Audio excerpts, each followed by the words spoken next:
here to talk about his revolutionary idea to have a organization that does regenerative gardening, community gardens, cooperative farms, the like. We're not exactly sure what all it will entail. That's what we're figuring out. And I'm helping him figure that out. So what we're here to do today is to work more on his business model for this new organization. So far he's been working on a nonprofit called UrthKynd, and the idea of this nonprofit is that it would have the purpose to improve wellness and access to affordable food within historically underserved communities. So we spent several sessions together. Oh, sorry, that was my cat. We spent several sessions together discussing the vision for that, the big vision, and the mission, and the value proposition of what he could offer in that sphere. But then we kind of got to this point where we just started to get more specific about the details, and it became clear that, you know, we weren't really sure where he was going to start. And then we started talking about him growing mushrooms and microgreens in his house, and that just kind of took over as something that was kind of more interesting and also could be a more viable place to start this whole thing, because it would allow him to have a year-round supply of, you know, fresh produce that could be sold, which could create a marketing avenue to market any additional produce that was created from community gardens or other operations, which is very similar to how I started my mushroom farm. That was my idea, was to start with a mushroom farm and then expand from there, because when you're growing indoors, you just constantly have a supply, and you can, you know, set up with distributors or have a market or a garden or a CSA or something, and you can, you know, have something to give people guaranteed, even when it's not season for vegetables. We started talking about that. We started getting into the details of that. He still wants to do some community gardens because he's got some spots there in Los Angeles where he's at. I'm in Norman, Oklahoma. So we're doing this virtually. He still wants to do some gardening with people in his community and let them do some work trade, maybe even doing work trade with the mushrooms and microgreens part of it. And I think it'll grow organically. I think, you know, there's a way in which we could overplan this, where we're just planning stuff that, you know, isn't going to work out no matter how we plan it, because, you know, things just evolve. That's the idea of being regenerative, is that you'd set it up to evolve. You're not pre-planning everything 10 years out. We still need to know what direction we're going and what we're doing right now. So I'm trying to really figure out the first steps. So that's kind of where we're at, although he is incorporating right now, and if he's going to incorporate something like a cooperative, then we need to figure out what the structure of that's going to be, so we can go ahead and incorporate it if he's going to need that to sell these products. So we're kind of at this point right now, we're talking about the structure. So that's catching everybody up on where we're at. We are live on the air, so if people join the conversation, I've got a chat box open, so, you know, just chat, comment on Facebook, comment on or do the chat. I think there's a chat room on YouTube. I don't know. I haven't done much live streaming with YouTube, and then I'm also on Twitch, so you know, please say hi in the chat. I'll see it up here. I'll talk back to you. You know, we want to have a conversation. If you have ideas or questions, shoot them at us. And so, yeah, let's just start with a little check-in. How are you doing, Isaiah? Doing wonderful. Thank you. How are you? It's been a great week. Yeah. I'm pretty good. Yeah. Just feeling busy. I just got home from work, so just go. But I'll get to relax after this. So, but I'm definitely glad. Busy. Yeah. Yeah, I'm excited for still waiting on a lot of the seeds, and but the soil is here. I forgot to tell you, started conditioning some of the composts that I have, and adding like worm castings to it, and just getting it ready, letting it like cook. I don't know if it needs to cook or whatever, because it's not that packed with, you know, added nutrients and stuff. But yeah, that's one thing I started doing. And lights are going to start going on the racks and cleaning the racks and getting them in the right place. So I'm excited, definitely. Cool. Yeah, so yeah, I forgot to mention that Isaiah did already order some things, and he already had some things to do microgreens, so he's getting that set up right now. But yeah, we're just talking about structure. So last time And Isaiah, do you have that folder open so we can look at Hmm. different documents? So last time we made these silly kind of diagrams.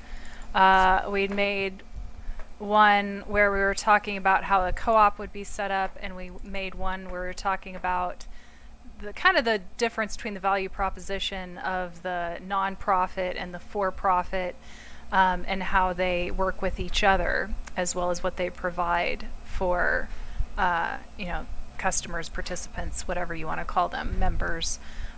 So we kind of listed out what each of them would provide, and I think the audience can see that. And then we also made a map of the co-op and how it works with a cooperative organization here. It's kind of hard to see the whole thing without, I don't know.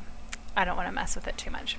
Here, I'll just raise it up so that the audience can see it a little better. Oh, sorry, I just messed it up. Just a second. I want the audience to see my diagram. Look, see? There we go. See it? Yeah. I'll just hold that up there. If you're watching this after the fact, you can pause and look closer. But okay. But now I want to fill out a new diagram, which is called Circles of Engagement. So can you open that up, Isaiah? Hmm. On whatever you've Is got. there a way to see the document on the screen that I'm on? No. I was trying to figure that out. No, I don't think so. I don't think so, but if you had a phone or anything that you could open Google Docs on, Oh, you good should be idea. able to. Oh, yeah, I have it on the phone. Yeah, but I can't see it as you present it. I don't think.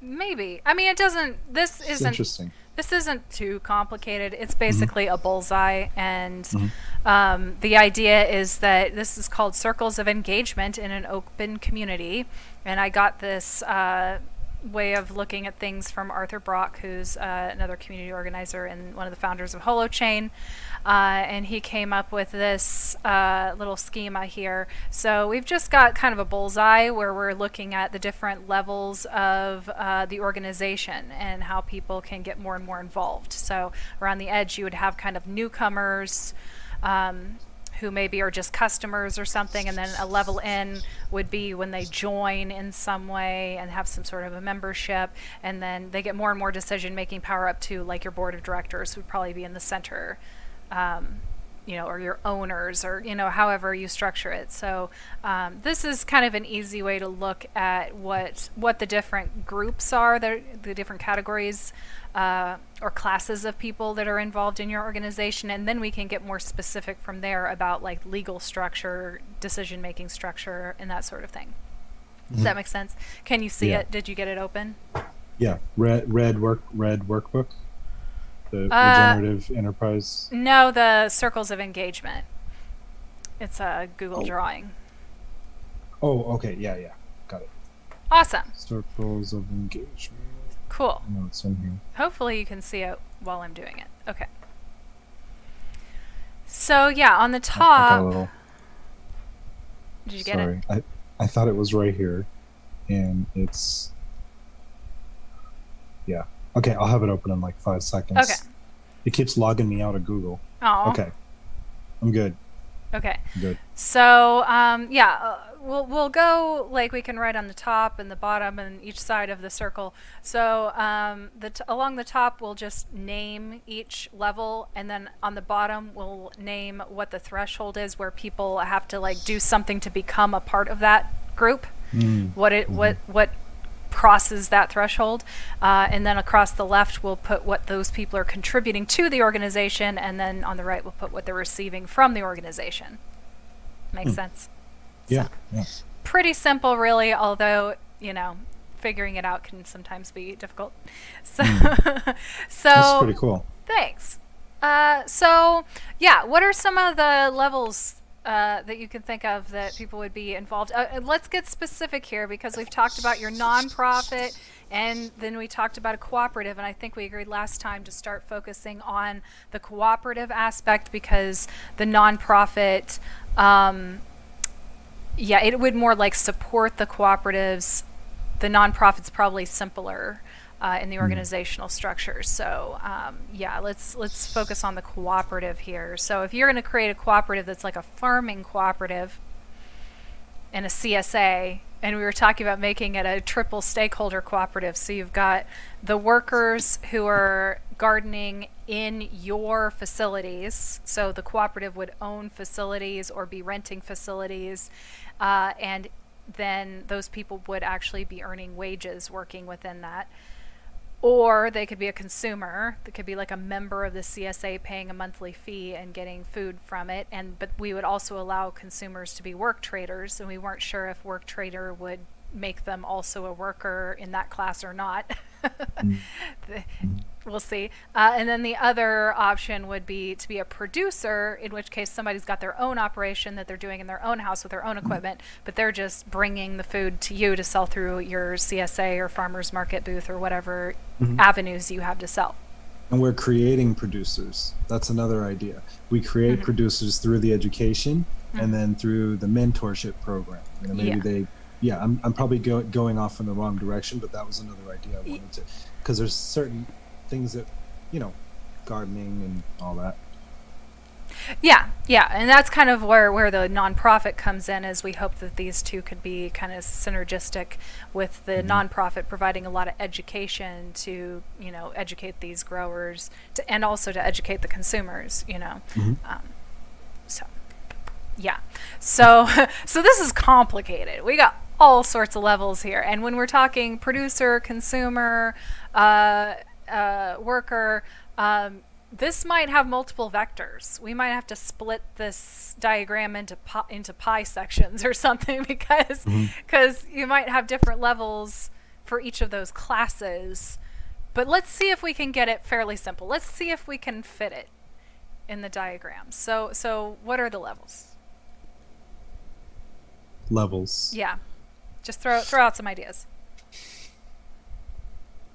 I mean, we could say, I don't want to be so generic as like say tier 1, tier 2, tier 3, because it, you know, it's like you're just kind of putting a number on people. I'd like to think of something more creative and sort of embracing or welcoming than that. You know, even maybe like seed, sprout, plant. Sure, you know, you can like use that. stuff like that, but for the purposes of this diagram, let's be like practical and technical about it. So like I want to name these as far as like what are the legal and financial and decision making levels, or what are the responsibilities, roles. There's another word I'm thinking of that I can't think of.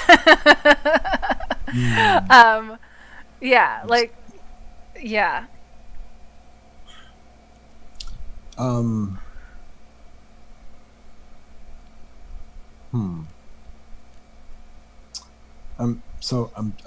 struggling on how to break it down, perhaps into different categories or even roles. Well, I can help. I was just throwing it to you to see if you wanted to try to come up with something. Sorry, but I can totally help here. If you get it rolling, I can roll with Sure thing. Right. So probably the first level would be a customer. Now the question is, are you going to have customers who aren't members and then customers who are members? Like, is this two different groups of people? I see what you're saying. Yeah. So there's like kind of like a retail like customer who is perhaps not really involved with the actual co-op perhaps, and then there's kind of like the person within the co-op who's also contributing and and a customer who just like comes to your farmer's market booth might even not be in one of the circles. We might just say they're outside of the circle, but I still want to kind of name if they are involved, if they have some engagement. I want to name that they're there. So I mean, I'll just put down a non-member customer. Yeah. That's kind of like, that's better than retail customer. And then they'll probably be outside the circle because I think we're going to run out of circles. And then we've got like a member customer.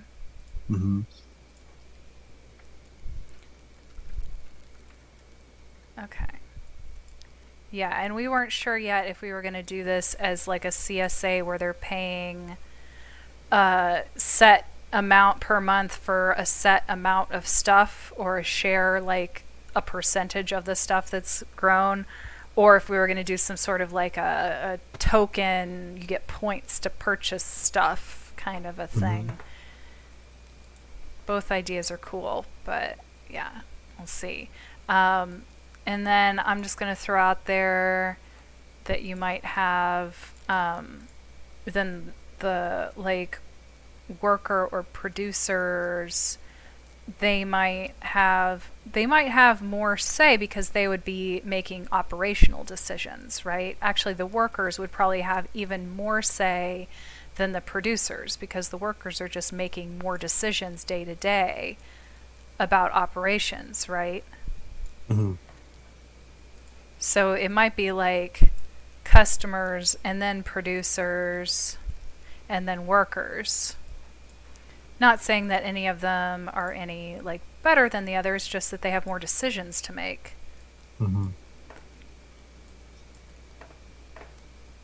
Yeah, and then in the middle you'd have like your board.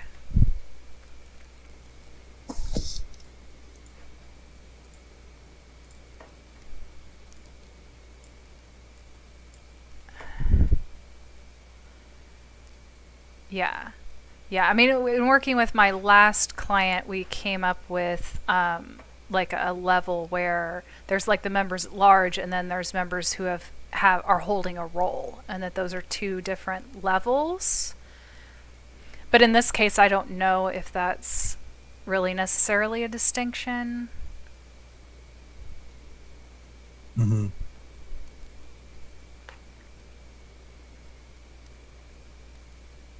I don't know, I'm just thinking about it. So, I mean, your workers, they're going to be having to make lots of decisions about. See, like the producers, they make decisions about like how to grow stuff, but they do it in their own houses, and that's like a totally separate part of the organization, right? Workers are making decisions about like how things are grown, and then they're also helping to make decisions about how things are sold. In fact, the workers might have a lot of say in that, because you might include like your salespeople as workers. So if you had somebody who just goes to the farmer's market with your stuff once a week and stands there and sells it, and that's all they do, they'd be considered a worker. Even if they're not growing stuff, right? So the workers would make the most decisions. And then you got producers, and they would want to make some decisions about sales and stuff, like pricing probably. They get to decide how much stuff is priced. They would probably have a say in what percentage is taken out, right, for their stuff. And then the customer members, they probably wouldn't have as much say. I mean, they would maybe get to suggest what's produced for that year. I don't know. What do you think? Do you think they would have any other decision-making power other than just making suggestions, really? Yeah, like maybe a quarterly survey, or you know, I think surveys could be very powerful with the option to leave a comment. I like the idea of it being very like open and open source, as opposed to having to control and micromanage it. It's kind of like hands off. Ideally, it would be like eventually it could be something that's autonomous, no matter how big or small. It's like semi-autonomous. But I don't know how to implement that. And maybe there's a way to do it with technology or something. But I just feel like just the huge push towards like education, funding the producers, and then just linking producers with customers. And if that could just somehow be replicated, on a wide scale, then we'd have a lot more power over our food system. Yeah. So I don't know. The customers might have more of a say around the educational component then. So they might get to like vote for what educational programs are going to be offered that year, because they're the ones who take them. Right? And what they like. I mean, in terms of like what's grown, I want to stick to, and this is kind of hard because not everybody loves these particular vegetables here. I have a list. Like well, it's kind of a big list, but basically the dark leafy vegetables like kale, chicory, mustard greens, lettuce, spinach, chard. Um, best like cancer fighting, cell rejuvenating type foods, and the Mm-hmm. microgreens and the mushrooms. And then I think, okay, that's basically, it's not a complete diet, but it's like, it's so nutrient packed. It's like everything we're missing. Mm-hmm. So yeah, if we could just teach people those. Yeah, no, I like that. I like the idea of focusing on superfoods. You could call it like Hmm. the superfood co-op. Hmm. Hmm. Because, like, there's plenty of farmers out there growing organic carrots. Do you really Hmm. need more carrots? But And you they could, take a lot of space, right? yeah, you could Yeah. focus more on nutrient dense Mhm. things. Yeah, and I love carrots though, and I love growing carrots, especially Uh, I had some black carrots. I can't remember the name of them, and some purple ones, and they just came out pretty amazing. But we're cultivating new soil, and we're in mm, the city, and it's dark. It's not it's shallow. mm-hmm, It's not, doesn't really have a lot of depth yet, mm-hmm. and it's hard. I think even as a sort of beginner farmer to start cultivating that. That's kind of a skill set I'm still learning. Yeah. Carrots So can be carrot, yeah, carrots can be a little tough when you're going a little organic. finicky. Yeah. Yeah. Yeah, they don't like to get very big unless it's just right. Hmm. Uh, Hmm. yeah, so, but you might have a producer who really loves carrots and they want to do Hmm. carrots in their own garden and bring them to you. So, like, Hmm. yeah, maybe the workers that level is focusing on nutrient dense stuff, and if somebody wants to grow microgreens or do that kind of thing, they'll join you. But if somebody wants to do something else, they can do it on their own and bring it to you. Then you don't have to supervise everything. Right. Right. I like that idea. Maybe they just adhere to some general community co-op standards for growing Mm-hmm. and processing, but then there's the issue of, okay, are we going to get involved in the enforcement of these things, and or is everyone just sort of autonomous and they are responsible for their own, because that's a big one, health and safety, Mm-hmm. and the proper pandemic response for the county that they're in. Like, there's a lot to that. So I think that just give general advice, and you know have general standards that are really safe. But yeah, there's sort of a lot that needs to be compiled, I think, for everyone to, yeah, to have that Mm-hmm. info. Mm. Okay, so I'm curious here. Somebody came in and wanted to be a producer, and you weren't sure. Maybe they kind of get organic, but you're not really sure if they get regenerative. But they want to sell you carrots. They want to bring you their carrots. Like, do they need to do something first? Do they need to go through one of your educational programs? Do they need to do an internship as a worker before you'll let them be a producer? I think that's a really good idea. Yeah, or perhaps have just like a basic, have like a course on Mm-hmm. the different vegetables, but finding the time, the resources, the money to do that course, then we have to wait for the right season to grow that vegetable. I Mm-hmm. mean, that's going to be tough. So what I'm thinking is we just create a little thing on the website, and like, this is your training, we have some questions at the end, and we just link to specific YouTube videos that have already been produced, and just do it that way, until as an organization it could be produced, or with in-house, Mm-hmm. and I'll find somebody else to get on video and do that, because that's not my thing. But Yeah, yeah. I just had like an idea that's like, it's a good idea, but I don't know if it's like kind of stealing. Like, I wonder if you could point people to online material that's not yours, like Dan Mhm. Kittredge's, videos, On YouTube. and yeah, and be like, Oh okay, yeah. watch this, and then Hmm. take this quiz to prove to me that you watched it, and then Yeah, you get credit and for it. show me throughout the season how you're implementing it on your farm or your backyard, or Yeah. like that. Like, you That way don't it have to shows the reinvent the community. wheel. No, not at all. Not at all. I mean, it would be great to have those resources and do that and Mm-hmm. have people from the community like doing that in someone's backyard. But personally, finding the resources, we don't have them yet. But I think that with this solid plan, we can get investors, we can get donors, we can, even in these times where things are hard, like we need this, you know? So, Mm-hmm. and I think more and more people are waking up to that. So that's totally feasible. But yeah, pointing to someone else's YouTube, I think is great because they're actually getting monetization from that. They're getting increased exposure and views, and it's Mm-hmm. just like paying homage to somebody who is who's already contributed that to the Yeah.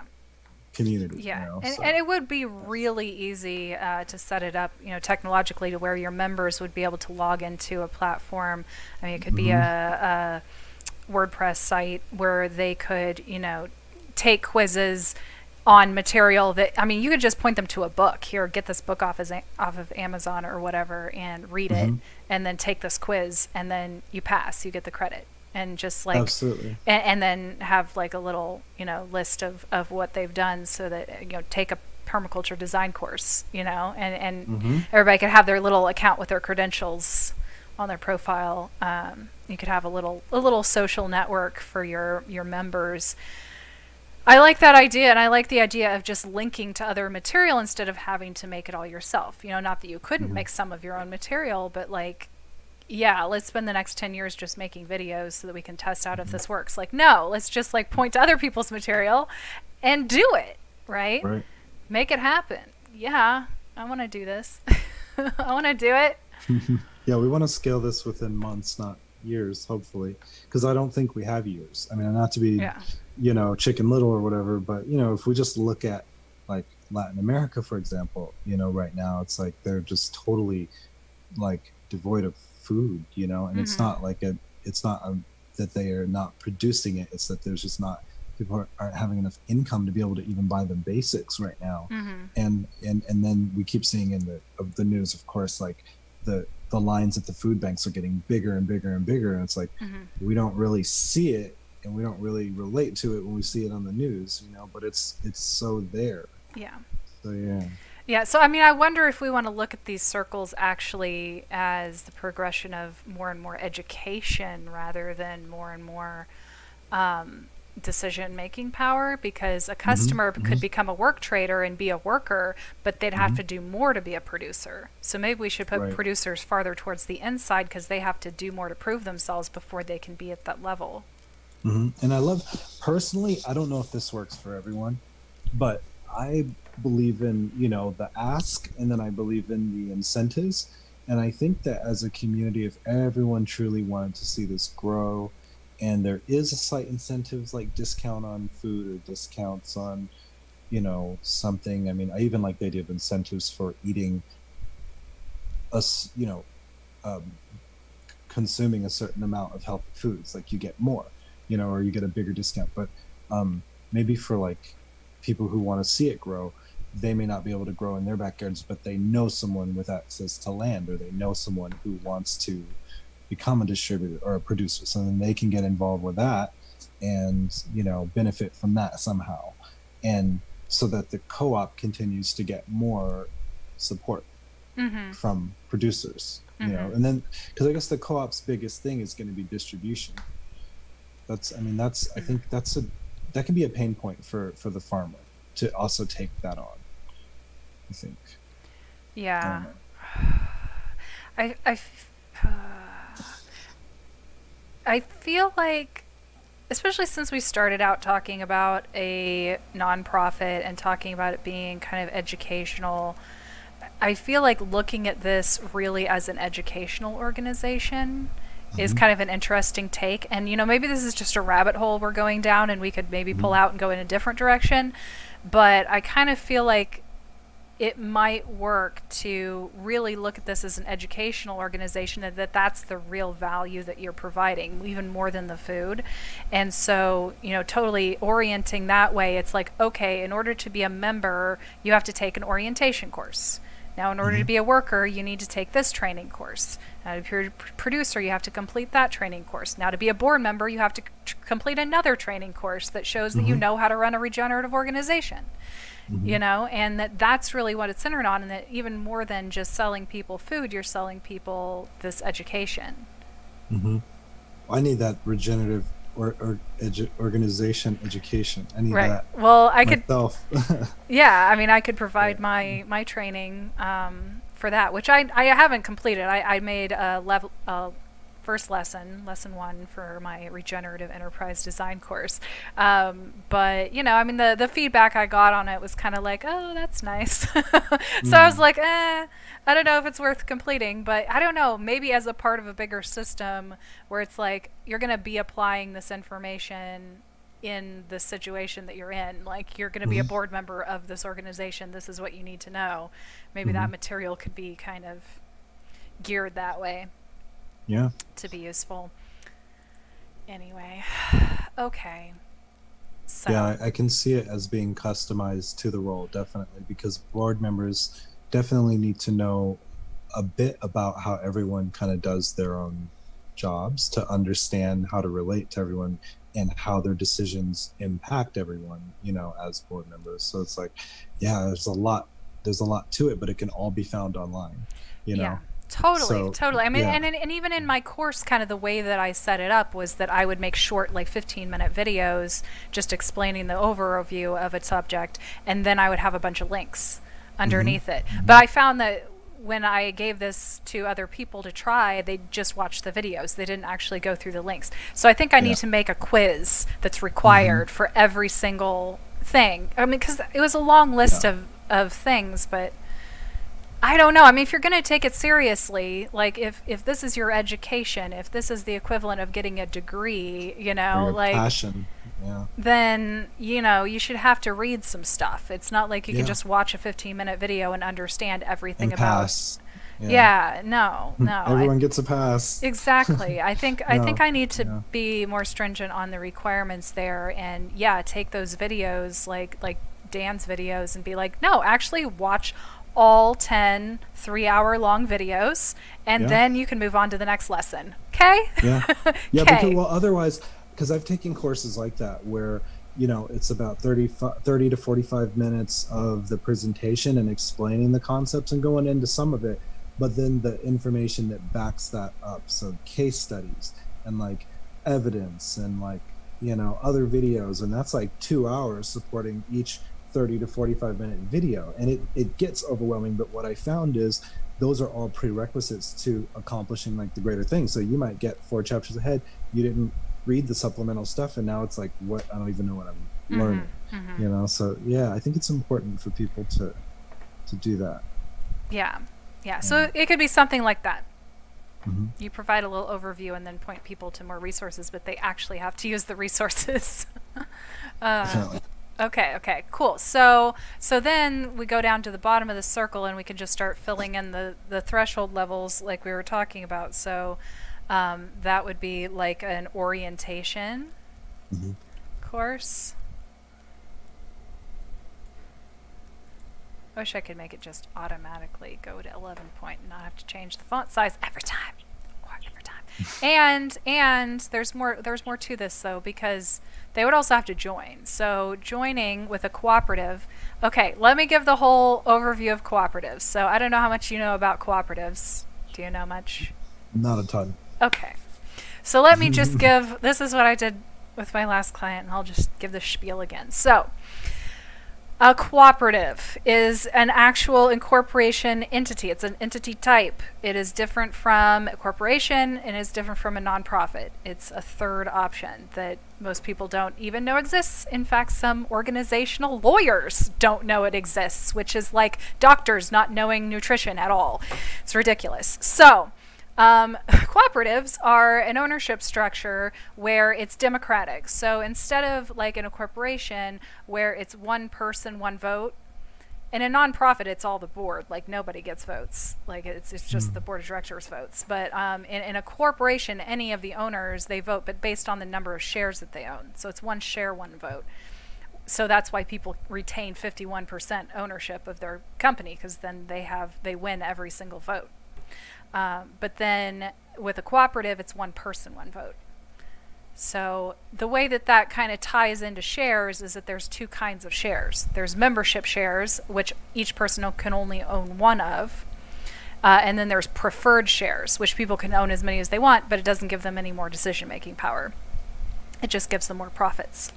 So the membership shares, they can only be owned by people of a certain class. So like we talked about last time, workers, producers, customers. Usually a cooperative is only one of those, but you can combine them. So we're talking about doing all three. You can also give some different voting rights to those different classes if you have more than one, or even within a cooperative, you can have kind of different levels of membership. It is possible to do that where you have like a representative. So for example, like Crop is the name of the cooperative that owns Organic Valley. They have regions. So you like vote for the representatives for your region, if that makes sense. So you can kind of craft it in different ways like that. But yeah, we were talking last time about like having seats on the board for members as member representatives, worker representatives, and producer representatives. But so that member, one vote decision-making power is really only for ownership decisions, which include who's on the board of directors, and then a few other decisions like issuing more stock, making changes to the bylaws, dissolving the organization. But those are really like the only kinds of decisions that are made that way or that have to be made that way. All other decisions, like operational decisions, like what color we're going to paint the walls, all of that is decided by whatever organizational structure you're using, by whatever it's democracy or holacracy or hierarchy, whatever you've got going on, you can use anything in a co-op. And most co-ops are run just like regular companies. So it's only the ownership aspects that are different. And then profits, I can talk about how profits are paid out. So there's a cap on how much those preferred shares can make. And that's enforced by the IRS because co-ops have special taxation benefits. So like some corporations are kind of double taxed, like they get taxed at the corporate level and then you also get taxed when you pay out the profits. Like a cooperative can act like a pass-through entity where it's not double taxed, but that's only if you follow these rules. And that's that the profits to the preferred shares can only be 8% gains. So you can think about it like interest. So like 8% interest on how much they've put in per year is the max that those shares can be paid. But then the rest of the profits, if you have more than that, or if you just decide to pay out less, because the board each year can decide how much it pays out to the preferred shares. So they can decide, we're just going to pay out 5% or whatever. But any excess over that would be paid to the members based on their patronage. So that's how much business they did with the cooperative in that year. So you're going to have to track all this. That's so this cool. this might be a negative here because you're going to have to track not only how much. I'll just use Square. Yeah, sure. Yeah. Name drop. Yeah, you're going to have to require some payment methods where people aren't just like handing you cash. Or if you do the token method, that's easy because you can just account for when you give them the tokens versus when you collect them. So here's my question about Yeah. that. Because due to the communities that we want to serve, many like communities that are, marginalized, underserved communities, of color, even like rural communities, from what I've seen, people are unbanked. People don't have a lot of times the swipe and the chip in their bank account. So how could we do the cash? And I mean, obviously it's tracked with, for example, EBT with food stamps. But if we do cash, is there a way to just track it? Well, that's what I was Square, saying. or? If you were using an alternative currency, then you would have fewer transactions to track because you could just account for it when you sell them the tokens. It's like selling a gift certificate. So you're going to just do that once a month or something. So if they give you cash, that's fine because you're going to record that. But then they can come and make 50 different purchases with those coins or whatever, and you don't have to track all of that. Oh yeah, you're just tracking the coins. Yeah, you're tracking the person, the customer, and what they spent basically. Yeah. right? Yeah. Like they do at the farmers market Yeah. a lot of times with like EBT. I With think the you can do coins. food stamps, and then they give you the tokens, the coins. Yeah. Yeah, it'd be Hmm. like that, and you're just tracking that first transaction, not all the Hmm. coin transactions. So yeah, and then That's and then great. you don't have to track it for your non-member customers. You need to account for how much business you did with non-member customers, because I think when you do your taxes, you have to say, this is the transactions we did with non-member customers. This is the transactions we did with member customers, Hmm. just Hmm. as a category. But you don't have to track all the non-member customers individually. They're Hmm. just a big group of people. But your member customers, you have to track each person individually. And you'll have to track how much your workers make, which you have to do anyway, and then the producers, how much they make. So you track all that, you put all that together. You're gonna have to add it all together in a big old spreadsheet, and Hmm. then you'll figure out what proportion of the money exchange each member did with the co-op that year, and then pay them out the profits based on how much of that they did, percentage wise. Hmm. That's how it works. So Need some REI help with the REI math. does this. Hmm. REI simplifies it though, and you can simplify it too by saying we are going to make sure, just we've built it into our cost structure, that we're going to give you a 10% refund. It's going to be 10%. Every Hmm. dollar you spend with us, you'll get back 10 cents, which is kind of silly in a way, because it's like, why not just give us a 10-cent discount? Like, I don't get it. Hmm. But, that's what REI does, Hmm. right? And you get a check back at the end of the year Hmm. if you join REI. So, Hmm. I mean, that's one way to do it. Or else Hmm. it's just whatever money's left over at the end of the year, which might be nothing. Maybe you're not making a profit. Okay, Hmm. fine. As long as you don't have preferred share members who are going to get upset about it, and your customer and your members don't care, then it's fine. If they'd rather just pay less and not make a profit, then whatever. Yeah. You don't have to. Hmm. But anyway, that's how a co-op works. Those are the basics. Nice.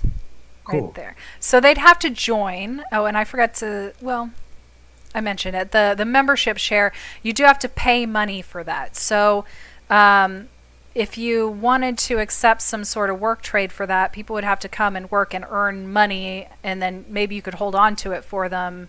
But there would have to be an actual money exchange. So some money would have to come into a bank account to say this person has bought their share, because it's like a share. Hmm. Yeah, Hmm. I don't know. I mean, yeah, with like LLCs and what such, you can do sweat equity easily. But I think, and this is probably state by state, it might be different in different states. But from what I've heard, at least in the states I've been in, there has to be an actual money exchange. Hmm. And you're supposed to put that money in a bank account. Like the membership shares, ideally, you would kind of put into savings as kind of rainy day funds, or so that you can pay members back if they leave.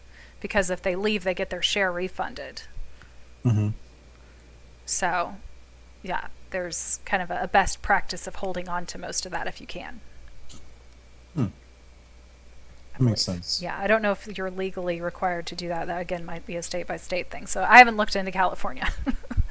I don't know Hmm. how your cooperation laws are. Okay, I'm gonna write that down. Yeah. I'll write that down. I'll do some research. Okay, so I'm putting orientation. Yeah, if you can just find it for me, I wouldn't mind reading it.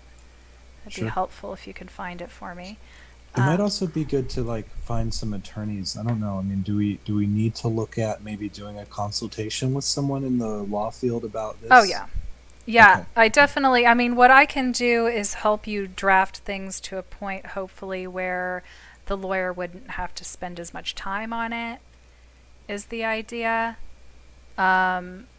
Because, I mean, if you walked into a lawyer at the state you're at right now and said, I want to incorporate a cooperative, I want it to grow food, and that's all I know, like, that lawyer's going to have to spend as much time as I'm spending with you right now figuring it out with you. And lawyers cost a lot of money, Sure. right? So if I can Yeah. figure it out with That'll be you. a $20,000 retainer. Exactly. Yeah, literally. So Yeah. if I can get you a draft, and so you can Yeah. just walk in there with a rough draft and say, here, this is what I want to do, and they just have to read through it and go, well, that won't work, and we have to tweak this and whatnot, Yeah. But hopefully, I think I'm good enough at writing bylaws that you wouldn't need a lot of editing. Yeah, and this is really interesting because Yeah. I'm looking back like at some of my notes, and I was taking notes, and I have YouTube videos saved cooperative on co-ops and stuff and Hmm. co-op models, Hmm. because I was kind of like looking at it months ago, and then it just kind of got like pushed off to the side with the nonprofit stuff and all Hmm. that. But Hmm. yeah, interesting like Yeah. manifestation Yeah. that we're talking about it now. Cool. Yeah, and you're in California, so the Sustainable Economies Law Center is there. Janelle Orsi is there. You've got the resources of the top experts in the country on cooperatives in that state who would definitely know. Like in Oklahoma, there's like maybe 2 lawyers in the entire Wow. state who fucking even know what a cooperative is. Seriously, Hmm. like Colorado, there's maybe a dozen.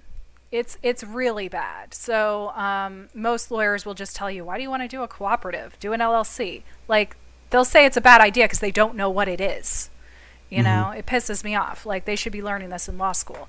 But it's true. You got to find a lawyer who knows what they're talking about. Okay, I'm getting worked up. Absolutely. I'm getting worked up. Okay, well, let's move on. Before Jackie gets too angry. Okay. Touchy subject. I know. I get so angry. I get just as angry. I mean, as angry as you probably do when you think about how many doctors don't know anything about nutrition. Yeah. Well, the bottom line is lives lost and wellness lost and opportunities lost and quality of life issues and Yeah. the cycle of, um, yeah, the cycle of basically inequality, Mhm. because everybody deserves a shot at health and well-being, Mhm. you know? Mhm. So yeah, it's definitely touchy. Mhm. Mhm. Yeah. Okay. So member customers would have to purchase a membership share first, probably, or maybe they could take the course first. I don't know. I don't know which Hmm. order to do this in. Hmm. Maybe they could take a little like orientation thing online and then decide they're going to be in it for sure. Maybe that would actually be a better order because Sure. then they And it then could they be know what so they're getting into. autonomous. It could be so autonomous. Like I don't know the technologies yet to support it, but I know that there are community portals that can be built. There are, you know, that will link in with the MailChimp or whoever you use for the mail, Mm-hmm. email, contact building. And if we could just figure out the software portion, um, it would be just as simple as setting up a subdomain. Hopefully the website's active this Mm-hmm. week, but setting up the subdomain, they get the initial, the trigger, which is like the ad or the invite, whatever. They click on that, they sign up, they get the first email. Hey, check this out. This is orientation. If you want to proceed, go follow these videos, and Mm-hmm. then let us know when you're done. Submit your test, and you're in. Something like that. Totally, totally. And then you'd purchase your share. You'd probably want them to go through that first so that they know what they're getting into before they purchase. And if it's all online and simple and easy, then you're not giving away too much for free. You're not having to show up in person to give a Right. workshop to have only 1 out of 10 people actually sign up, which Yeah, is yeah. kind of Because likely. streamlining such a small organization and bootstrapping from nothing, from having to basically put in whatever I can scrape right now, and utilizing resources with people like yourself who are kind enough to offer this kind of help, like that. I think when our time is invested in something and in people and in doing physical meets and stuff, it should be effective. It should be like we're doing a we're doing an in-person meet, we're doing some education stuff, but Like, we're get also your hands doing in the dirt, yeah, get your like, hands in the dirt. Here's some plants, here's yeah. some seeds. Yeah. Yeah, I've always felt like our educational system like wastes too much time lecturing when Oh you could yeah. just watch a Yeah. video. Like, put all of that time and effort that you spend doing that same lecture over and over and over again into doing it once really, really well. How about you get a little animation in there? How about you make it the best freaking video ever? And then just have your students watch that and then show up and just discuss it with you or do an activity. Why Oh do you yeah. have to spend so much time as a teacher repeating yourself over and over and over again? Yeah. Like, Yeah, this we isn't don't the want to be. 1800s. Yeah, and that generation has to end, or our nation will not be able to keep up with the future. And that's the Yeah. thing. It's like, our nation. I don't know about other countries, but I know that at least in in our country, like, well, let's say other democratic countries. I'm not going to get too much into politics, but our education system was created basically by the Rockefellers, through the General Education Board. It cost over, I think, 120, 130 million dollars back in the day when this was created, and they provided the major funding, and they shaped the school system, which is, to create a labor force. It was designed during the industrialization, so it's like to create basically a compliant labor force. Yeah. And but it was better than nothing. It was better than nothing, but we can do better now. Yeah, there should have been some balance. At least throw in concept of Rudolf Steiner and the Waldorf, school curriculum, and so that people get that the other mindsets, but it was very much geared towards exploitive capitalism and hyper growth, which has, now we don't know how to farm, we don't know how to take control of our food system, so that created that big gap, so it's like we want to make impact when we teach and when we show up. Yeah, totally. Okay, I could keep going. I have a lot to say about education, and I think we get a little bit stuffy as liberals, like, oh, things should be better, but I think we need to accept that 100 years ago things really fucking sucked. Like, we've come a long way. Like, 100 years ago people had such low IQs they couldn't do simple connecting the dots of abstract ideas. Sure. Most people, if you compare IQ scores from 100 years ago to IQ scores of today, we're so much smarter. So it's like we've just gained the intelligence right now to figure out what we need to do right. So let's just do it and stop complaining about it. Yeah. I wouldn't even label myself as a label. I mean, I wouldn't label myself really as anything, but definitely just peace, and it's like, what is peace? And you can't be halfway in and halfway out. It's like, you have to be all the way in. And if you're all the way in, I don't know, everybody deserves to just, I believe in the free model, but also the sustainable model. And it's hard to combine all that because we live in a society that says, well, we got to make something to continue. So it's difficult, but I think the co-op model is sort of the best, sort of that equilibrium. Yeah. And me complaining about law schools not teaching cooperatives is just another example of me being a stuck-up liberal. Everything needs to be perfect. Okay, let's just keep going. Workers, so they would have to do some sort of a gardening training, right? Absolutely. Yeah. And understanding the process of, maybe they would take the introduction video for the distributors and for the, you know what I'm saying? For the other group. So they get an understand. Everybody understands everybody else just a little bit, Yeah. I'm going to say gardening and organizational training. So they would get a little bit more training about how the food cooperative operates in a business kind of level, as well as getting that gardening knowledge they need to do the farming.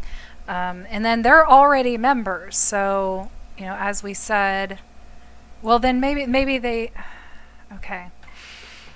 How do work traders fit in here is my question. Can work traders start doing it before they finish that training? What do you think? Work traders? Yeah. I would say that they could.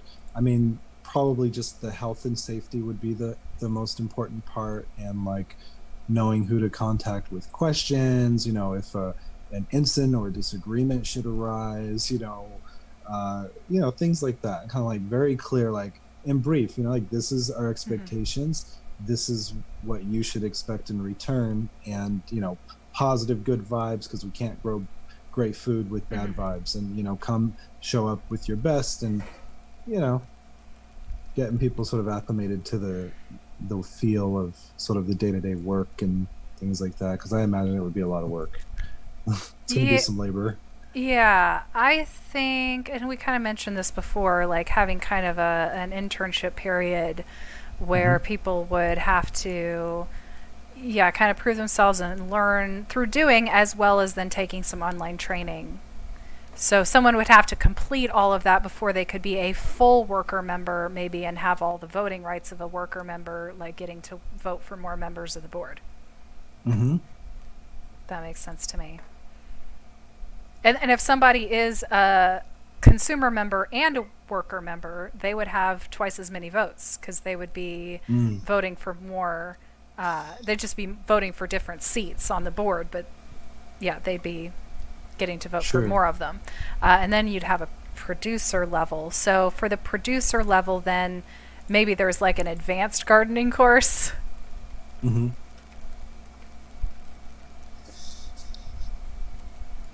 Now, processing would fall under, would processing fall under worker, or does the distribution center do, well, I guess processing. Ah. Yeah, that's a whole nother terrain. Okay, maybe we should save that for later, like that whole workflow. Like, do we show up to the farm with crates and maybe a mobile washing thing that we can set up with a water hose and sort of pre-pack everything for them, or do they do it and show up at a location?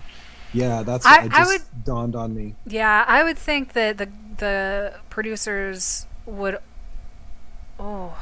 they would only have to provide the raw materials, I think, because here's what I'm seeing. Once the food gets turned over to you, over to the cooperative to sell, there might be leftovers. There might be stuff that you can't sell fresh, but it's still good enough to cook. So what if you could take some of the leftovers and like can it, or make a broth, make something broth out of it and then sell that? I think that you would want to be able to do that on the organizational level, because what if you have, these greens from this grower and these greens from that grower, and you want to throw them all in the same pot? Like, you should already own that food, and then you can process it however you want. So on the one hand, I think your workers should be doing some of the processing, but on the other hand, there might be a producer who's like, I want to make jam. Mm-hmm. Mm-hmm. So I'm going to make it on my own. So we're going to need to have policies for all that stuff. We'll take our food prep education course, we'll direct them over to, I already have links on all that stuff. I mean, there's just such an abundance out there that, like, we don't even really have to create. I mean, we can even narrow it down. Okay, you're in LA and you want to do canning. Like, there's even videos that will tell you the specific laws in LA behind it. And it's like, hey, if that person wants to go off and sell their own jam, that's great. But what are their incentives for doing it through the co-op, other than knowing it's going into this much bigger thing? Mm-hmm. That's what I'm thinking. And I mean, you said that you want to do this together, and if I'm doing this with you, if I want to help, and I think I do, because this is really going in a direction of something I've thought about a lot. Stop it, kitty. I would want at this stage, because I have vision for this, mm-hmm. like, organism that has these mm-hmm. levels that people go through, that I could use, my knowledge to teach people how to run a regenerative business in an organization, instead of like, you're a random person, let me teach you something and hope you go off and use it. Like, we actually have workers who are working within an organization. We can train them to do their jobs in the organization and actually hold them accountable to do it. Mm-hmm.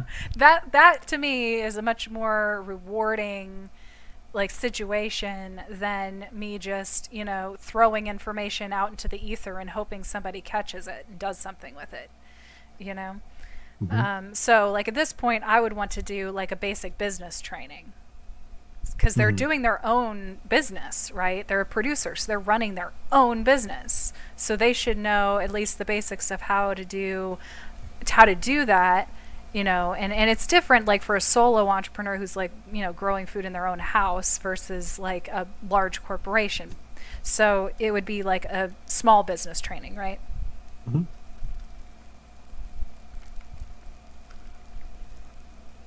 Okay.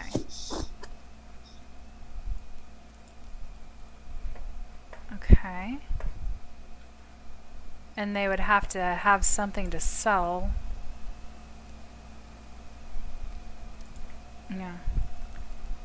Yeah. and they would have to grow food or make products. And I think you could, you could be a little bit open as far as like, what if somebody wants to grow gourds and make birdhouses? It's like, whatever, sure. Well, that's great. Yeah, and I love the idea. Like, I mean, LA in general, and like for example, my sister, like a lot of my close friends, really into the art scene and painting and making crafts and just the most beautiful like things. So I like to support art as Yeah, well. I the think that's a Oklahoma Food huge component. Co-op, the Oklahoma Food Co-op allowed that like totally. Like I bought refrigerator magnets off of the Oklahoma Oh, Food Co-op. cool. I don't know if you want to go that far or maybe say it needs Hmm. to include some sort of a natural product in the art or something. Hmm. Hmm. Yeah. And then the board would have to do like a top level organizational training. They'd have to Hmm. learn how to like run a cooperative, right? They'd have to learn how to run a large organization. I want to make this training so bad. Hmm. I want to make Yeah, people it's take it. exciting. I want to force people to take it. It's important. I know. It is. But okay, what would we call that? Mm, Advanced business training. And they would have to be elected. Hmm. So, I mean, I would say, like, okay, to be eligible to be on the board, you have to complete this training, and then you can be elected.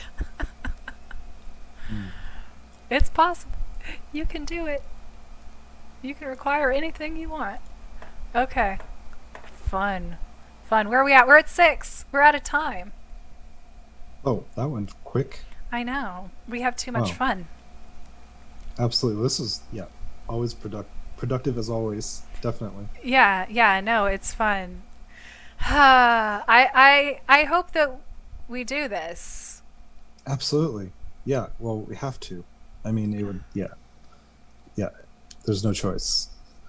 People need it, but they don't know. I think the majority they don't know how much they need it. So it's life work, in my opinion. Yeah. So, okay, cool. Well, everybody knows my dirty little secret now that I want to force people to take my trainings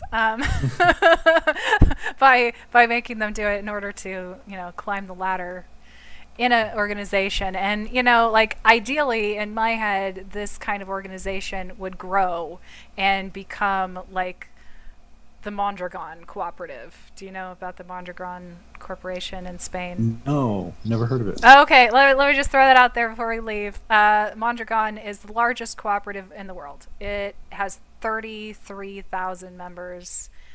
Over 100 companies are a part of the same cooperative federation. So a cooperative federation is a Wow. cooperative of cooperatives. Your your Wow. your video Oh, just cut off. I can't see you anywhere. There you are. oh, and my battery's Yeah. draining. So yeah, it's a cooperative federation, although not all of the entities are cooperatives. So basically the way it works is that the Mondragon Corporation, which is a cooperative, owns all of these subsidiaries, and then all of the workers in those subsidiaries are members of the Mondragon Cooperative. Oh, cool. You see, so Wow. so they all Yeah. have democratic say, even though like some of the subsidiaries are like LLCs, Hmm. or whatever. But the cooperative controls it all, and they've done entrepreneurship. So they've Wow. created a lot of these cooperatives. And by the way, Wow. I think they started with a bakery or something, and the second business they started was a bank. Oh, wow. That's so cool. And So the bank is financing things that are aligned with their vision, yeah, their mission. That's so and it beautiful. was Wow. started by like Catholic monk. Hmm. Wow. You That's know, interesting. yeah.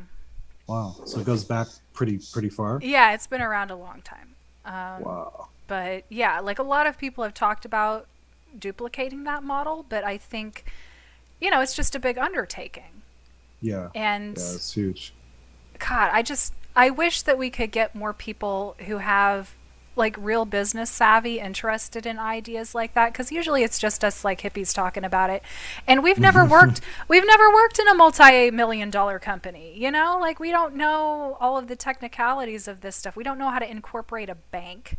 I don't know how to Hmm. incorporate a bank. You know, like I need some bankers to be like, yeah, that's a good idea. But the problem is, like, the cooperative model has not historically been very well handled. Like, there are lots of successful cooperatives out there, but you know, it's just it's not the most popular. There aren't a whole lot of really successful stories, and there's a lot of bad stories of people who really didn't know what they were doing trying to start co-ops and it failing, you Hmm. know, and which is true of all businesses. Most businesses fail. Cooperatives actually have a better success rate. But you know, people look at like, well, name some successful cooperatives, and when you can only name, you know, as many as you have fingers, it's like it's not. We need to like do more proofs of concept. We need to like get these things out there and make them successful so that more people will come to be involved. But it's a little bit of a chicken and the egg, because we also need expertise to do that. So that's why it's not hasn't happened yet. But I still think it's a good idea. Absolutely. Yeah. Absolutely. Yeah. Awesome. Well, I'm Okay. looking forward to it. Awesome. Yeah, we're gonna do it, and we're gonna do it with you guys, you Absolutely. viewers out there who are not talking to me right now. You should be, and you should spread this and tell more people, and come back and talk to us next time, because we can't do this on our own. We need you. Okay. Very true. Okay. We'll do some marketing. We'll get people to come. I just need to finish my master's degree first. Give me a month. I have 1 month left. You got it. Yeah. Okay, cool. Well, I will see you next time. All right. All Wish you right. the best. Always a pleasure.